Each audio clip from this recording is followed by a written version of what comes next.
As a new CS2 player, learning how to use cover is an important first step. If you're switching over from a similar game, whilst you can apply the basics of what you know, you'll likely find that the slow tactical style of CS means you'll need to learn some new concepts. To teach you, I'll take you through some examples. To kick things off, we'll think of your defending side, CT. You'll typically spend more of your time stationary as a CT than you would as a T. The first step to finding a good position to play is understanding that you want to be exposed to as few angles as possible. Essentially, the perfect position allows you to watch one place you would expect the T side to appear, whilst being covered from all other positions you'd expect them. Let's first think of Inferno. Here at mid, you'll often play on long. The first angle I'm holding here allows me to watch for Ts trying to push mid, but also leaves me open to a player peeking out of boiler.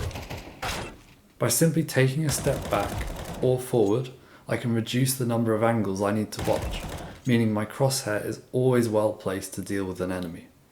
Of course, there are sites where it's not so easy to find good cover. Let's take A-Site Mirage as an example. You'd be much better off playing under the balcony than you would be out in the open, here or here. You'll be well positioned to deal with players walking out of ramp. Whilst there is still some risk of an enemy from Palace dropping down or climbing down the ladder, both of these should put them at a big disadvantage and give you the time to react. There is of course one important factor in deciding your positioning I haven't yet mentioned: your teammates.